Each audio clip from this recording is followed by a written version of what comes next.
Asia cup 2025-এ বাংলাদেশের সম্ভবত স্কোয়াডটা কি হতে পারে, কোন 25 জনকে নিয়ে বাংলাদেশ খেলতে পারে এশিয়া কাপ। তো চলো একবার দেখে নিই পুরোপুরি স্কোয়াডটা। তো ভিডিওতে লাইক করে চ্যানেলটাকে সাবস্ক্রাইব করে দাও। তো চলুন তা দেখে নেওয়া যাক এক নজরে। নাম্বার 1-এ রয়েছেন লিটন কুমার দাস ক্যাপ্টেন, এবং নাম্বার 2-এ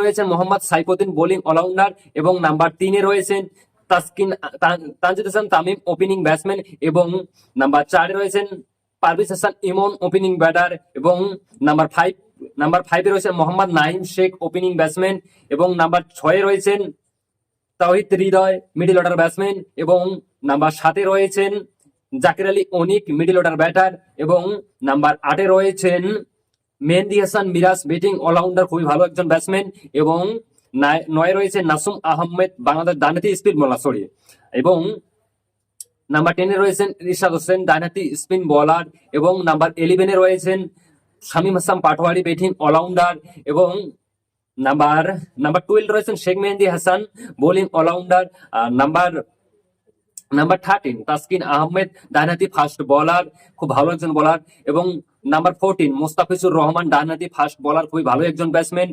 নাম্বার 15 তানজিদ হাসান সাকিব ডানহাতি ফাস্ট বোলার, খুবই দুর্দান্ত বল করে বিরাট কোহলিকে আউট করেছিলেন তিনি। নাম্বার 16 শরীফুল ইসলাম ডানহাতি fast bowler.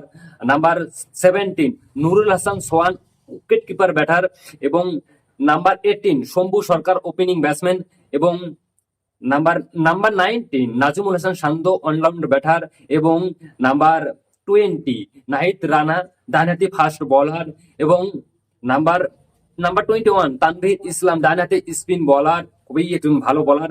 Number 22 Mehedi Hasan মঙ্গল মিডল অর্ডার ব্যাটসম্যান, এবং নাম্বার 3 রয়েছে খালেক মাহমুদ ডানহাতি ফাস্ট বোলার, এবং number 24 Saif Hasan batting allrounder, এবং নাম্বার 25 হাসান মাহমুদ ডানহাতি ফাস্ট বোলার। আচ্ছা, তোমরা এই স্কোয়াডকে 100-র মধ্যে কত দিতে চাও কমেন্ট করে অবশ্যই বলবে।